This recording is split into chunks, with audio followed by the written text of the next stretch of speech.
Olá, boa tarde e bem-vindos à Hora da Verdade, o programa de entrevistas da Renascença e do Diário Público. Hoje está connosco Ana Mendes Godinha, Ministra do Trabalho e da Segurança Social. Muito bem-vinda, Olá, boa obrigada por tarde. estar aqui. Começava por perguntar-lhe, na multiplicidade de funções que têm a ver com esta crise, pela questão dos lares. A situação, voltamos a ter várias notícias de lares com muitos infectados. A que é que atribui esta nova situação nos lares? Às visitas, a medidas que não foram tomadas e deveriam ter sido tomadas? Claramente a situação dos lares é uma situação que tem que estar sempre sobre a nossa capacidade de não baixar os braços, nem baixar guarda.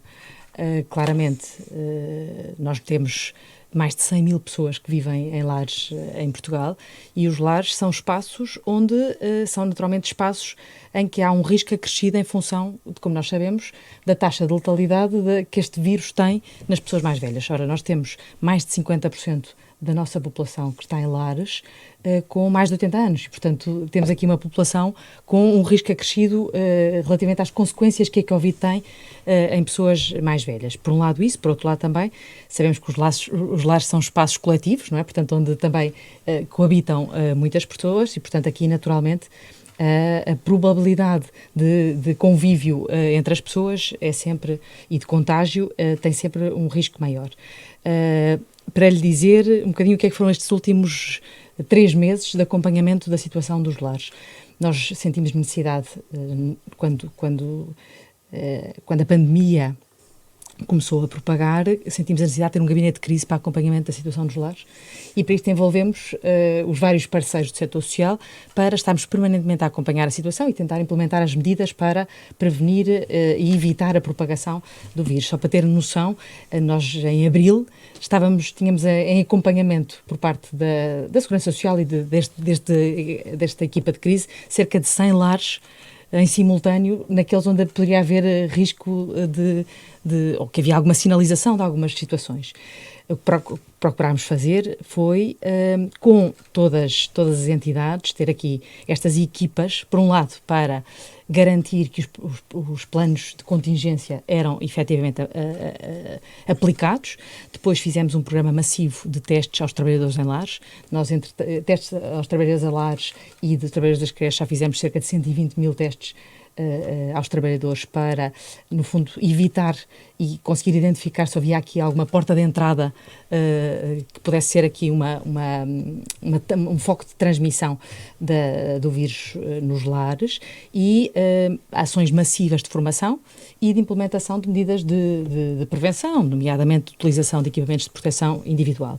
Claramente é evidente que a situação dos lares é uma situação que tem acontecido em todo o mundo, precisamente pelo risco associado que tem. Nós, neste momento, para lhe dar nota, estamos a acompanhar em permanência, diariamente, cerca de 12 situações de lares onde há situações de surtos, exatamente, para também acompanhar e ajudar, essencialmente, também na capacidade de resposta que tem que haver nestes momentos. Vou-lhe dar um exemplo porquê. Porque o que acontece? Muitas vezes, quando acontecem estes surtos nos lares, os trabalhadores ficam também infectados e têm que ser isolados.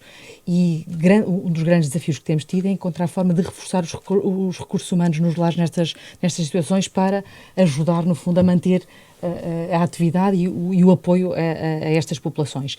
Aqui a grande preocupação é, claramente, os surtos nos lares resultam dos focos e do contágio com a comunidade. E, portanto, naturalmente, entra nos lares aquilo que é o resultado do contágio e do risco que há em termos de comunidade. A preocupação que temos tido, aliás, intensificámos bastante nos últimos 15 dias, foi voltar a alertar e a pedir a todas as instituições que reforcem todas as medidas de segurança neste momento, que, por exemplo, suspendam as visitas sempre que haja algum indicador de risco para evitar esta entrada do vírus. Voltar a testar massivamente? Há países que fizeram isso, de testar de 15 em 15 dias, Portugal, a recomendação... Eu ia lhe dizer, Portugal foi dos países mais, diria eu, mais proativos nesse sentido da testagem. Mas, como disse a Diretora-Geral de Saúde, o teste é um retrato do momento.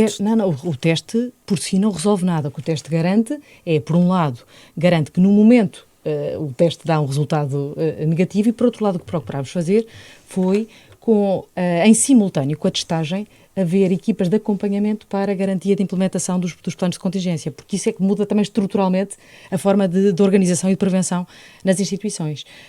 Tivemos várias equipas a funcionar articuladamente com as instituições e com a Segurança Social, a Segurança Social a acompanhar e a monitorizar a situação em todas as regiões, com uma presença muito constante, e também fizemos outra coisa, que foi trabalhar em rede com as instituições do setor social e das respostas sociais para disseminar estas boas práticas e as medidas que é preciso implementar para garantir, por exemplo, a circulação de fluxos dentro das instituições, a utilização de equipamentos de proteção individual, a desinfecção dos espaços, para garantir que tentamos ao máximo minimizar os impactos. Para vos dar alguma noção dos números que nós temos, verdadeiramente, se compararmos com o que aconteceu em muitos outros países da União Europeia, a situação que nós tivemos nos lares não tem nada a ver com outras situações com números muito maiores noutros países. Sim, como Espanha aqui ao lado. Como Espanha aqui ao lado, da União Europeia.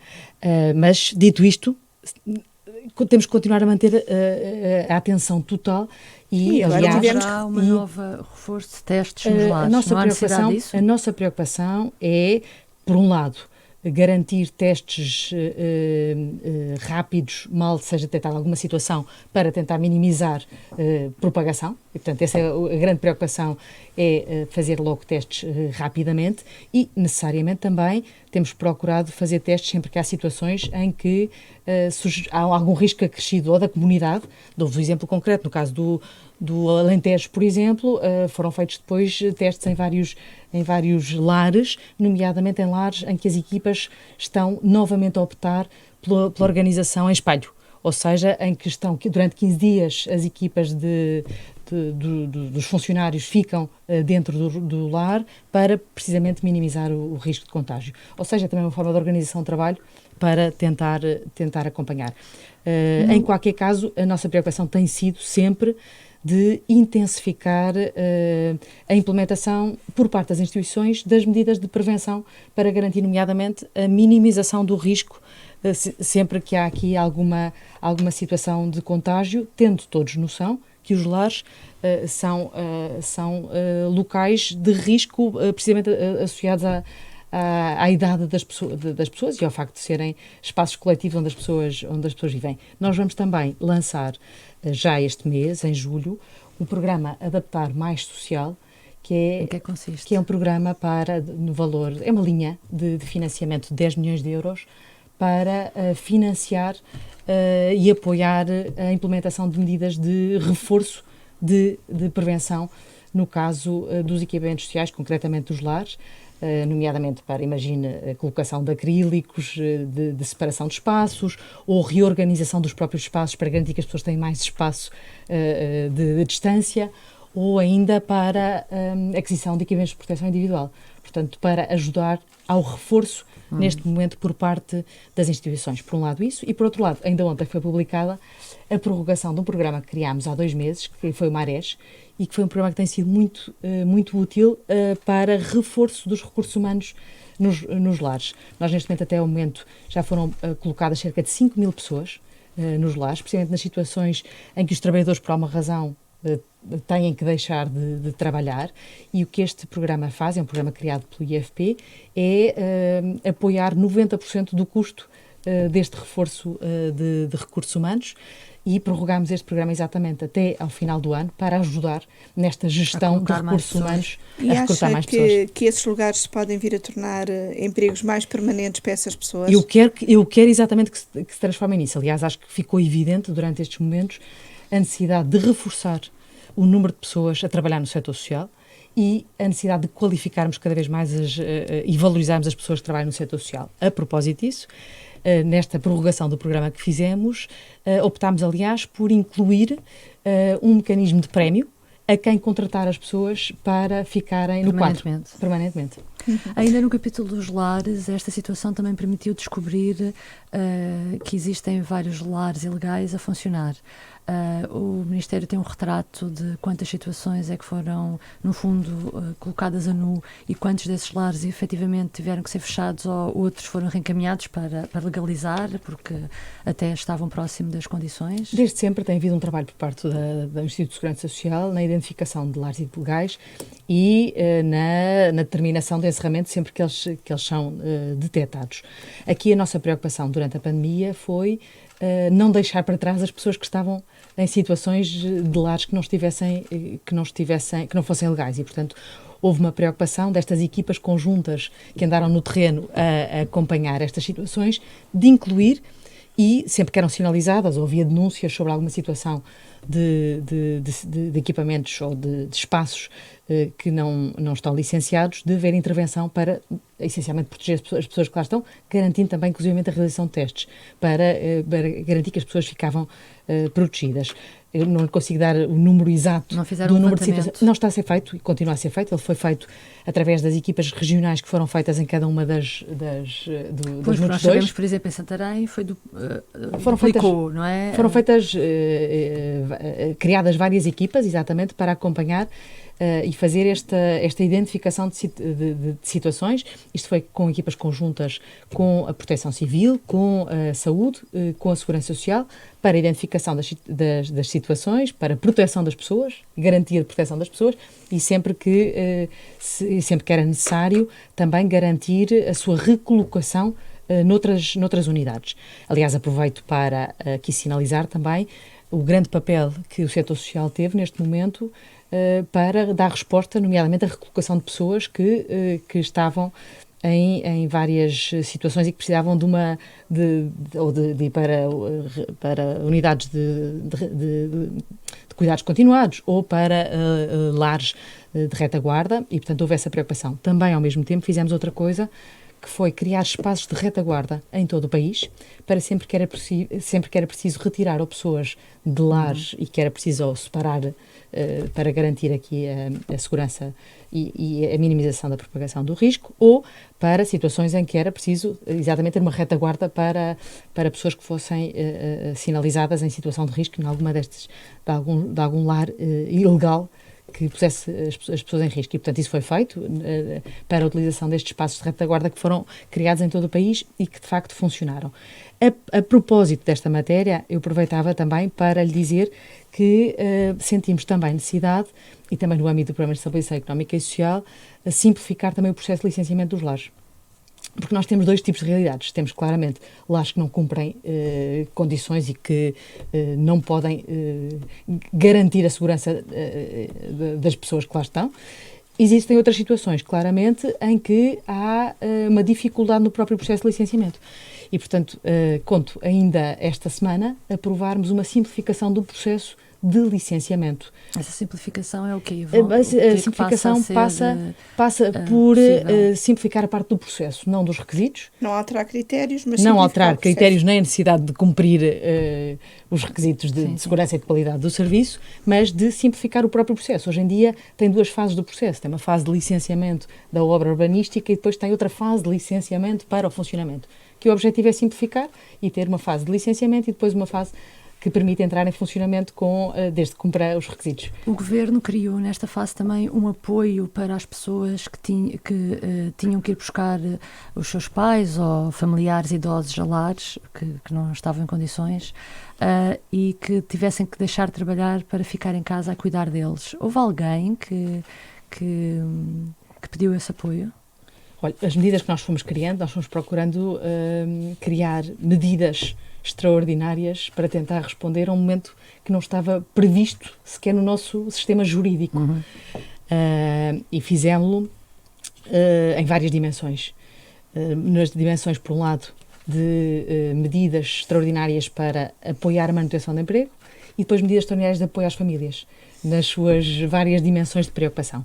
Eu consigo lhe dizer o número global das medidas extraordinárias de apoio à família, que neste momento abrangeram, em termos de apoios pagos, consigo lhe dizer em termos de apoios pagos, abrangeram 174 mil pessoas de medidas de apoio à família. Quando lhe digo apoio à família, eu por acaso não estou a dar-lhe o número global, que estou a dizer-lhe o número de trabalhadores por conta de outrem abrangidos nesta.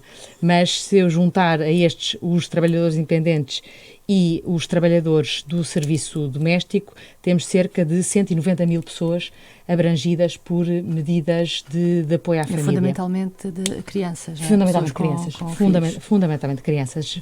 Foram as mais abrangidas com esta preocupação de garantirmos uma resposta no momento em que deixámos de ter aulas presenciais e, portanto, tinha que haver um enquadramento para que as pessoas não deixassem de ter rendimento, por um lado, e para, por outro lado, terem também a possibilidade de ter faltas justificadas. Só ainda em relação aos idosos, os lares foram uma grande preocupação e, ao que a Sra. Ministra diz, continuam a ser, mas para muitas famílias há uma outra preocupação, que é quando é que reabrem os centros de dia. Já tem alguma noção de quando será possível? Eu percebo a preocupação, mas a nossa grande preocupação, e em primeiro lugar, tem sido a proteção das pessoas. Esse tem sido o nosso valor essencial de preocupação.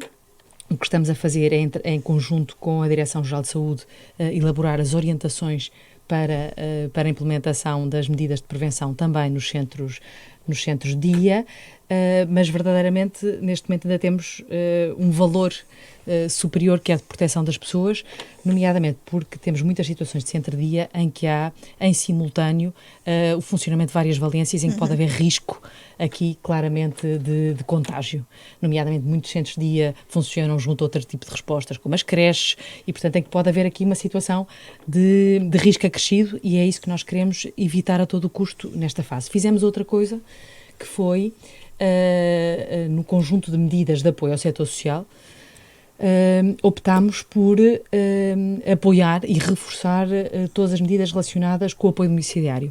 No fundo, mesmo aquelas respostas sociais que eram tradicionalmente asseguradas através de centros de dia, o que fizemos foi assumir o custo diferencial por parte das instituições que faziam davam este tipo de resposta, se domiciliassem e reforçassem o apoio domiciliário. Portanto, assumindo logo automaticamente que apoiaríamos também o diferencial do custo desta resposta, com esta grande preocupação de reforçar o apoio domiciliário. Isto numa preocupação mais lata, daquela que é um bocadinho a estratégia que temos seguido de claramente aqui promover cada vez mais um envelhecimento ativo, saudável e a garantia das pessoas poderem ficar em casa de uma forma autónoma, mas com reforço de apoio do ponto de vista social.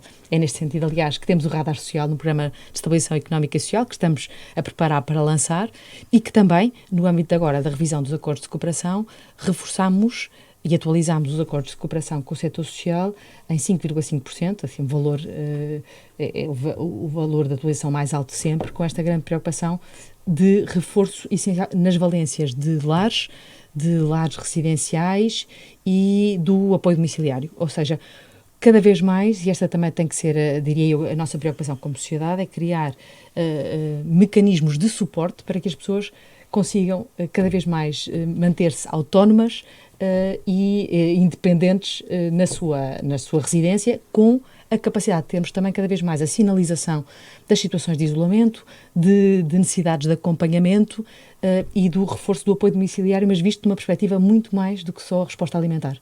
E, portanto, um apoio domiciliário cada vez mais integrado, que tenha as várias valências, para garantir que as pessoas podem cada vez mais ter esta capacidade de se manter em casa com um acompanhamento que promova claramente esta preocupação do envelhecimento saudável e ativo numa população que nós sabemos que nós temos com uma elevada taxa de pessoas mais idosas. Relativamente ainda a famílias com filhos, acabou na sexta-feira o apoio para as famílias com crianças menores de 12 anos, no fundo entre 13 e 12 anos. O que lhe pergunto é, há muitos ATLs que não reabriram, ou seja, há muitas famílias que não têm onde deixar as crianças e, portanto, o regresso ao trabalho dessas pessoas é dificultado por isso e não conseguem pôr férias durante 2 ou 3 meses. Poderá haver novo apoio para essas situações? A preocupação que tivemos foi garantir que, em situações imprevistas, tínhamos um mecanismo de resposta para as famílias que não teriam qualquer outra alternativa, como foi o caso da escola deixar de ter a atividade letiva e não letiva presencial no momento em que as famílias não estavam à espera, e portanto não havia qualquer outro tipo de alternativa.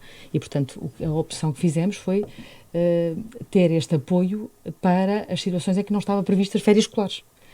Agora, necessariamente para as férias escolares, quer dizer, não é uma situação imprevista. As famílias, existe o calendário escolar e necessariamente as famílias encontram anualmente soluções alternativas para as crianças. Também tivemos a preocupação, aliás, de garantir a reabertura das atividades dos ATLs, etc., para garantir que havia esta rede de suporte para que isto acontecesse. As situações habituais muitas vezes passa por familiares e por avós que agora não estão disponíveis por razões de saúde pública. Pronto, mas temos que olhar para as medidas que procuramos implementar e que temos procurado responder às várias necessidades, também em função daquelas que têm que ser a gestão dos instrumentos que nós temos e da capacidade orçamental que nós temos de criar instrumentos para as situações que são verdadeiramente críticas. E tem sido essa a preocupação para as situações imprevisíveis por parte das famílias. Neste momento,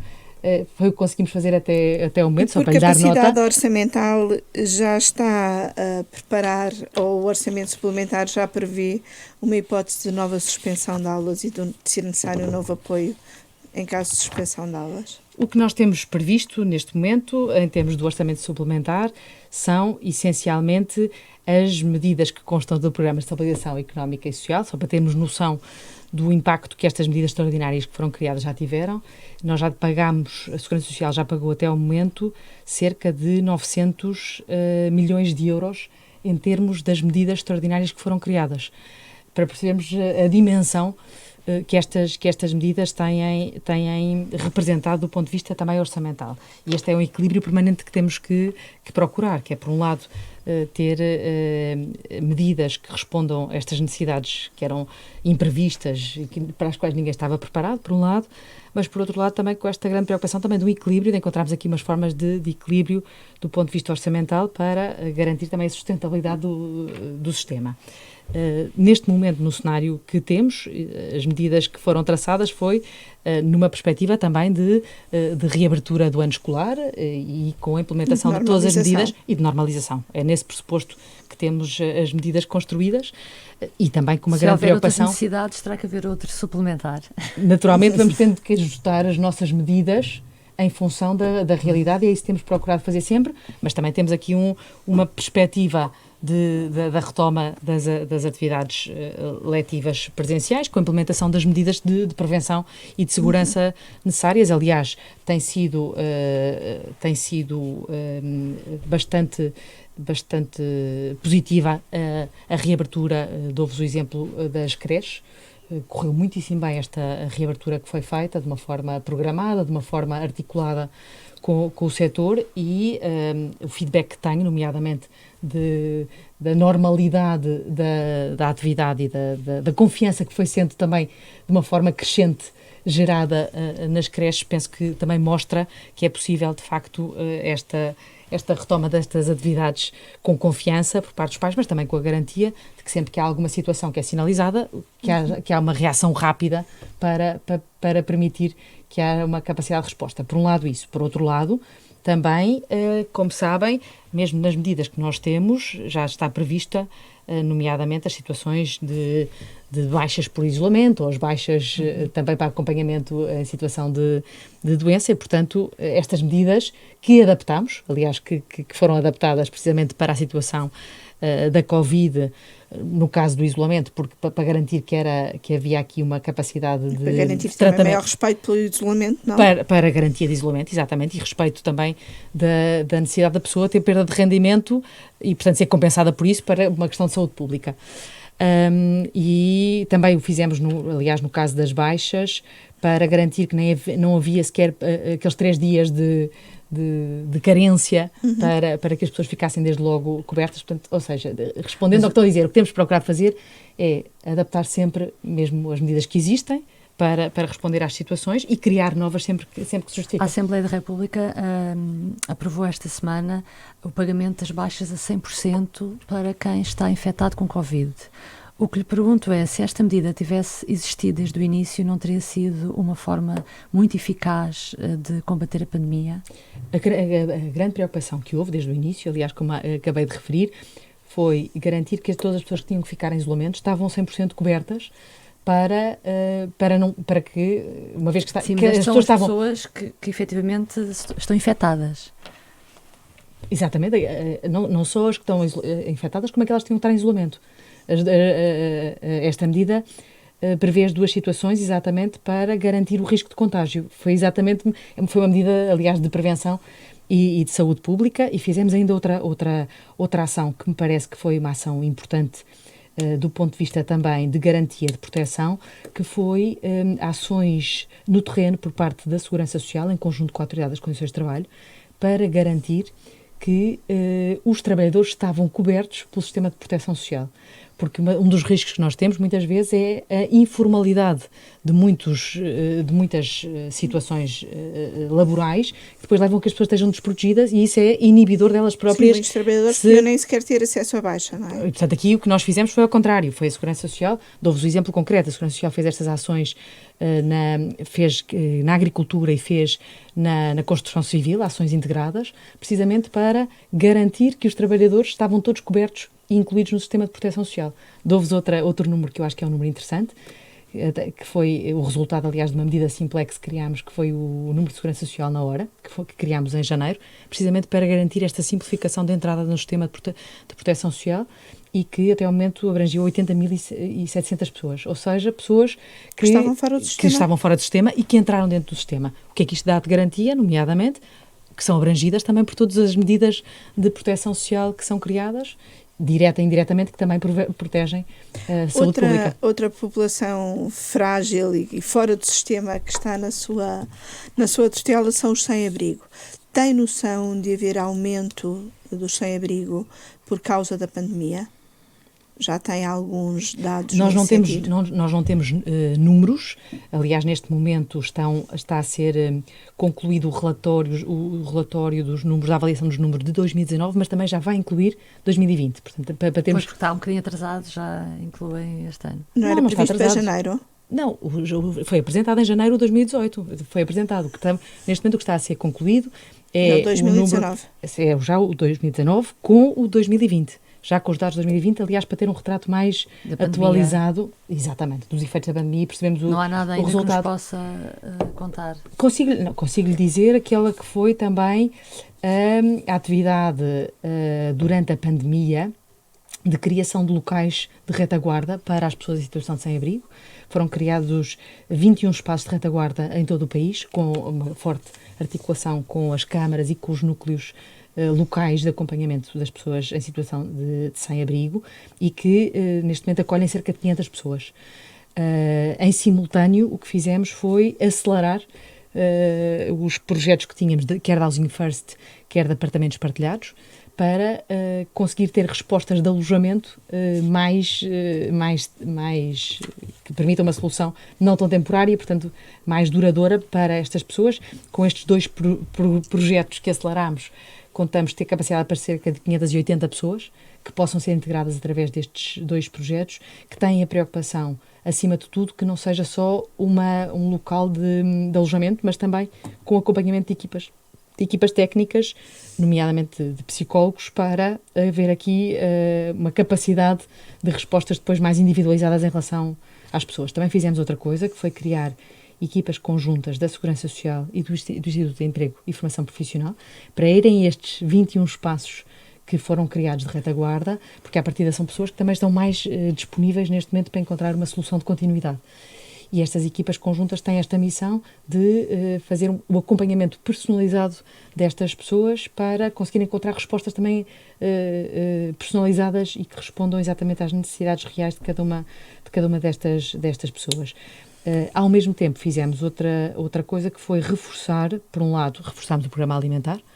Nós duplicámos a capacidade do programa alimentar, tinha uma capacidade de 60.000 pessoas, passou em julho, já passa para 120.000 pessoas, em termos de abrangência de capacidade de resposta, por um lado, e por outro lado também reforçamos a capacidade e a abrangência de resposta da linha 144, que é a linha de emergência social, para ter um âmbito mais abrangente do ponto de vista de capacidade de resposta da ação social, quer de apoios eventuais que as pessoas precisem, quer de redirecionamento para apoios técnicos por parte da Segurança Social, para que seja aqui uma linha também de suporte e, portanto, aproveito, aliás, para divulgar isto, para conseguir ter uma resposta telefónica, no fundo, mais de proximidade, que consiga aqui também fazer ponte e que dê respostas mais rápidas. Claramente, esta pandemia também mostrou a necessidade de conseguirmos cada vez mais ter respostas mais locais e uma maior articulação entre todas os intervenientes das redes, da rede social local. Localmente, o que têm relatado é um aumento enorme dos pedidos de ajuda. De que forma também é possível apoiar essas instituições que estão no terreno para esses pedidos de ajuda? Este reforço que eu transmiti em relação ao Programa Alimentar foi exatamente com esse objetivo. O Programa Alimentar, aliás, é assegurado através das organizações que estão no terreno. O que nós fizemos foi duplicar a capacidade no fundo, de alimentos para distribuição, mas que estão a ser distribuídos através das organizações no terreno. Isso por um lado. Depois, com a preocupação de reforçarmos também o apoio domiciliário, como lhe disse há pouco, que é cada vez mais também uma das respostas mais eficazes, e durante a pandemia foi uma das respostas que melhor respondeu, porque permitiu uma resposta individualizada a quem estava, por exemplo, em casa, isolado e que não podia sair. E, portanto, o reforço do apoio domiciliário foi crítico nesta área, e as várias medidas que temos trabalhado em conjunto com o setor social, que eu penso que têm sido, aliás, têm respondido àquelas que são as grandes necessidades que o setor social tem e que continuaremos a fazer, nomeadamente, como sabemos, mesmo em termos de sustentabilidade financeira do próprio setor. Nós estamos a concluir neste momento uma linha de financiamento através de protocolos bancários para o setor social, que conto que na próxima semana possa começar a ser também divulgada através dos bancos, que é uma linha de 165 milhões de euros para ajudar a tesouraria das instituições do setor social. De financiamento bancário para financiamento as instituições. bancário com garantia do Estado. Por parte da Sociedade de Garantia Mútua e também do Instituto de Gestão Financeira e de Segurança Social. Portanto, é um programa tripartido, portanto, entre bancos, Sociedade de Garantia Mútua e também o Instituto de Gestão Financeira e de Segurança Social, com este grande objetivo de ser uma linha direcionada só para o setor social, portanto, também desenhada em função das características e das necessidades diferentes que o setor social tem face ao resto dos setores. Falando em números, queria lhe perguntar, o Ministério nunca divulgou o número de trabalhadores em layoff das médias e grandes empresas, ou seja, discriminando quantos trabalhadores das grandes empresas é que foram abrangidos e qual a despesa da Segurança Social nessas empresas. Eu pergunto-lhe este número porque os sindicatos têm alertado que quem beneficiou mais do layoff foram as grandes empresas. Tem esses dados assim discriminantes? Esses números, nós no momento inicial, os números que havia disponíveis eram os números dos pedidos que tinham sido apresentados e do número total de trabalhadores que essas empresas tinham. Portanto, o universo total das empresas que tinham apresentado pedido de layoff. E essa, aliás, é uma questão que tem gerado aqui algumas dúvidas, porque as pessoas associaram esse número ao número de trabalhadores que estavam em layoff, mas verdadeiramente o número que foi divulgado logo desde o início, e aliás passámos a divulgar isto diariamente no site do Gabinete de Estudos do Ministério, para garantir que as pessoas tinham uma informação atualizada, era em função do número de pedidos que tínhamos.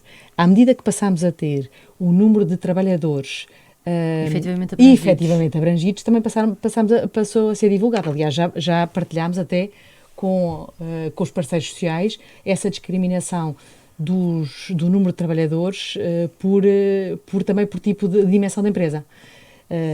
O que se verifica é no número de pedidos das empresas, se olharmos só para o número de empresas, nós temos um número muito residual de grandes empresas que pediram o layoff simplificado. Depois temos um maior impacto quando olhamos para o número de trabalhadores abrangidos, porque são empresas que têm muito mais trabalhadores. Apesar queria aproveitar, aliás, para partilhar um bocadinho aquela que é a evolução em termos de números globais do layoff simplificado, para percebermos também a evolução. Nós, em termos de layoff simplificado, tivemos no momento inicial e até agora, em termos de primeiros pedidos, temos 107 mil empresas que apresentaram e que têm os processos pagos e válidos, 107 mil empresas, abrangendo 863 mil trabalhadores. Nas prorrogações, verifica-se uma diminuição quer do número de empresas, quer do número de trabalhadores abrangidos. Nós temos cerca de menos 20% em relação ao número de empresas que estão a apresentar pedidos de prorrogação e de número de trabalhadores abrangidos por estas empresas. Penso que também é interessante olharmos para a distribuição disto por atividade económica. Nós, num primeiro momento, a distribuição era essencialmente, em primeiro lugar, empresas da área da restauração e do alojamento em primeiro lugar, que representavam cerca de 23%, do comércio a representarem cerca de 22% e das indústrias transformadoras a representarem 10,2%. Nos pedidos de prorrogação, aquilo que se verifica neste momento é menos empresas da indústria transformadora, temos menos 45% de empresas, deixe-me corrigir, menos 45% de trabalhadores da indústria transformadora apresentar, que no fundo que reflete a retoma da atividade.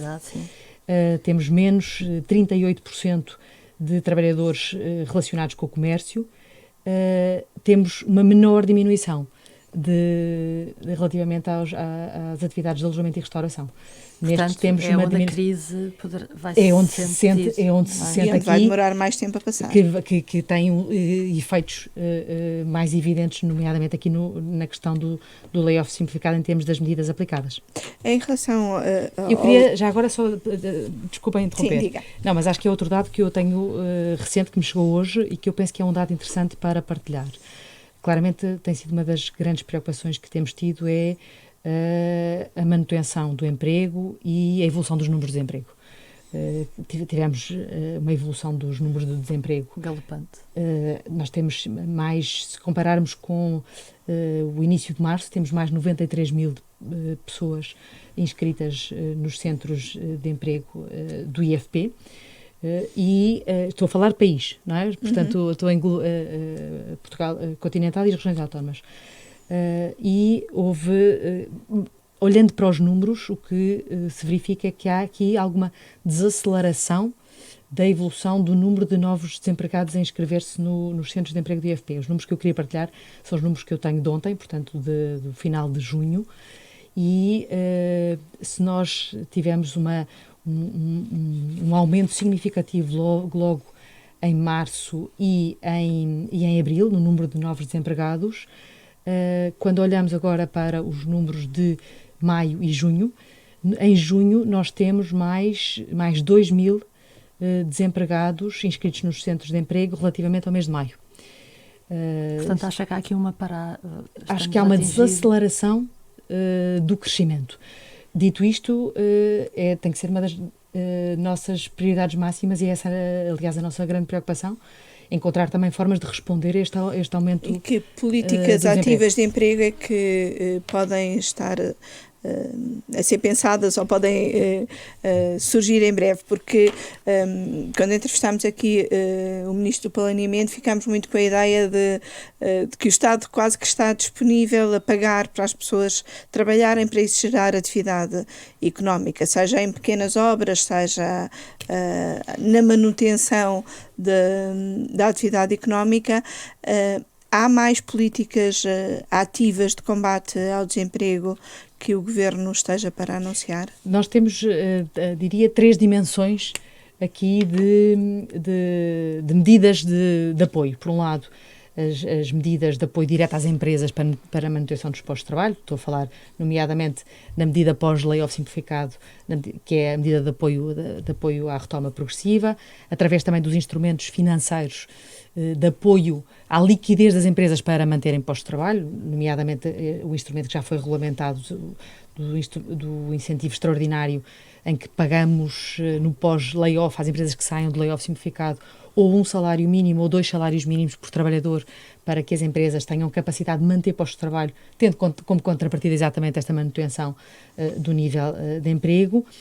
E, por outro lado, também medidas por parte do IFP de apoio à contratação, muito direcionadas ao apoio à contratação, nomeadamente aos públicos, às populações ou que mais vulneráveis e que foram mais atingidas por estes momentos, por esta pandemia, nomeadamente aos jovens, seja também medidas de apoio à reconversão e à requalificação para áreas muito direcionadas e consideradas estratégicas, nomeadamente no digital, nomeadamente na economia verde e também no setor social. Uma área, aliás, é a evidência desta preocupação e de um apoio muito direcionado ao apoio à contratação também para o setor social.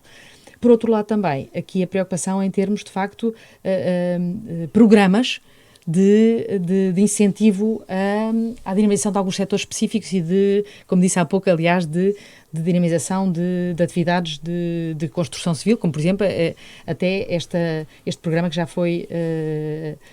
já está a avançar, que é da remoção do amianto nas escolas, ou seja, termos atividade económica, atividades geradoras de emprego. Sim, a acontecer. No fundo, ser quase o Estado a gerar essa atividade. Nomeadamente, dou-lhe um exemplo, no âmbito também do Ministério do Trabalho, do programa que vamos lançar já agora em julho, que é o das acessibilidades, em que, no fundo, o que fizemos foi acelerar a implementação das medidas que tinham sido identificadas no diagnóstico que foi feito sobre a necessidade de acessibilidade em muitos dos serviços públicos, e aqui o que prevemos já em julho avançar é com a adaptação de espaços de serviços públicos, espaços de atendimento, exatamente, de atendimento ao público. A previsão é 100 espaços de serviços públicos para adaptação, para estarem preparados para acessibilidades, para serem inclusivos. Estamos a pensar fazer isto na área da segurança social, na área também da saúde, e vamos arrancar com este programa já, porque ao mesmo tempo também é o setor social e é a área social a dar aqui um sinal de aproveitarmos esta circunstância, tendo duas vantagens. Por um lado, gerar aqui atividade criadora de emprego, por um lado, mas ao mesmo tempo com este grande objetivo que temos de termos os espaços e termos os serviços públicos completamente acessíveis do ponto de vista da inclusão. Último.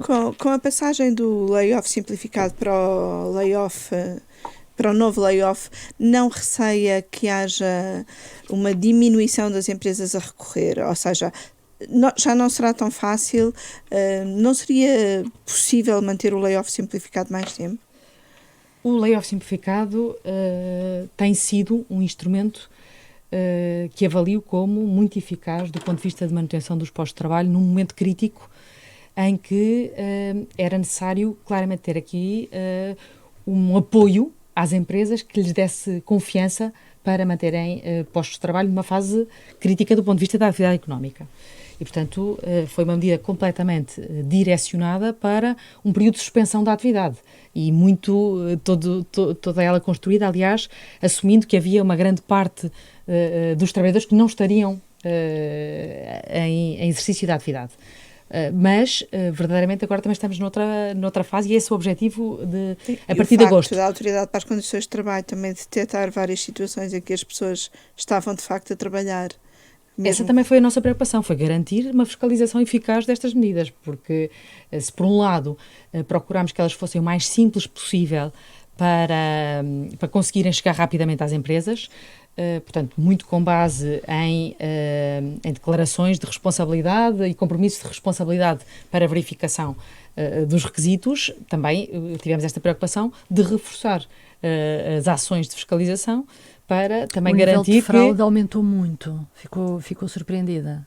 Aqui a preocupação que tivemos foi também, através deste reforço que fizemos de inspeções dirigidas e direcionadas, conjuntas, por parte da ACT e do Instituto de Segurança Social, sinalizar situações que tivessem algum tipo de incumprimento relativamente aos pressupostos e aos requisitos de aplicação das medidas extraordinárias que foram criadas, por um lado isso, e por outro lado também responder muito a muitas das denúncias que tínhamos tido. Grande parte destas ações, aliás 65% destas ações, resultaram de denúncias que foram feitas. Também para direcionarmos e para sermos mais eficazes na capacidade de resposta. Essa foi a preocupação, aliás, quando reforçamos os meios da ACT. Nós nos últimos 2 meses, reforçámos a ACT em cerca de mais 188 inspectores, aproximando e tendo pela primeira vez aqui uns rácios equiparados àqueles que a OIT recomenda em termos de rácios de inspectores de trabalho, mas acho que este é um caminho. Também temos que cada vez mais ter medidas que são medidas simples, fáceis de implementar, rápidas de implementar, mas simultaneamente ter aqui a capacidade de uma fiscalização que detecte as situações e que seja exemplar também do ponto de vista de moralização da aplicação destas medidas, para que sejam medidas para quem precisa. Este esforço público que todos estamos a fazer, que é um esforço, eu não diria esforço público, este esforço coletivo que estamos todos a fazer, implica também esta responsabilização de todos na aplicação destas medidas, porque naturalmente também refletem um grande esforço do ponto de vista orçamental coletivo e que penso que temos que estar todos comprometidos nesta sua boa aplicação. Para terminar, e aproveitando a sua palavra da responsabilização, pergunto-lhe como é que tem visto a atuação dos sindicatos neste momento, se têm sabido ou não conjugar o direito de manifestação e de greve com a situação de tempos excepcionais que vivemos. Pergunto-lhe isto porque tivemos esta semana uma greve de transportes no Porto, em que nem sequer houve serviços mínimos. Temos tido manifestações em que são criticadas por algumas pessoas devido à preocupação com os efeitos de saúde pública. Pergunto-lhe como é que está a ver essas situações. Respondo-lhe dizendo que o diálogo social é neste momento crítico para garantirmos paz social. E acho que o papel de todos os parceiros sociais, nas suas várias dimensões, tem sido essencial para irmos encontrando a cada momento as medidas também que respondem à gestão dos equilíbrios que precisamos de gerir. Naturalmente sabemos todos que há sempre interesses divergentes e esta capacidade de representação e de defesa dos interesses de cada um dos interlocutores do mundo do trabalho tem sido fundamental para encontrarmos estes equilíbrios, e estas medidas extraordinárias têm procurado responder às necessidades dos diferentes interesses em presença. Este diálogo social é, diria eu, o pilar fundamental para continuarmos a ter esta gestão balanceada dos vários interesses. Quando diz que o diálogo social é crítico para mantermos a paz social, sente que a nossa paz social está frágil? Penso que, aliás, Portugal tem sido elogiado por isso internacionalmente, pela grande capacidade que tem havido de uma grande articulação e de um grande diálogo a todos os níveis. Isso tem sido evidente.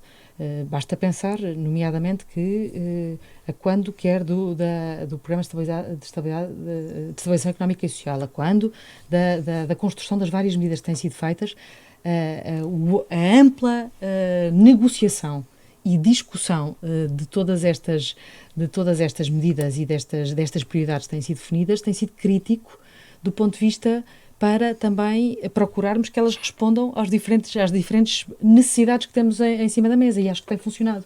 Tem funcionado, aliás, posso dizer, pela parte quer da dimensão da concertação social, que tem sido muito ativa no acompanhamento e na definição e na identificação dos problemas e das necessidades, quer também do espaço que temos promovido em termos de diálogo no âmbito dos parceiros do setor social, que tem sido essencial, aliás, para a identificação, a antecipação dos problemas e também para encontrarmos respostas rápidas. Acho que tem sido, aliás, aqui também a pedra de toque de ouvir, ter capacidade de concertação e de negociação de soluções e, acima de tudo, uma capacidade de reação rápida.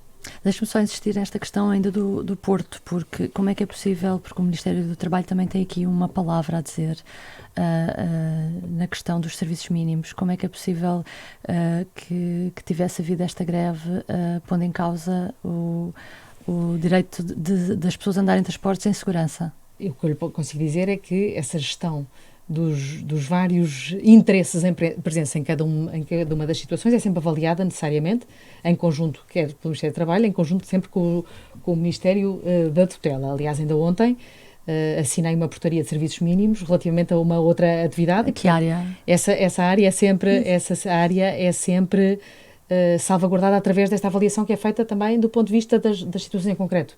Portanto, essa é também o compromisso que continuarei a assumir, que é em função da avaliação concreta,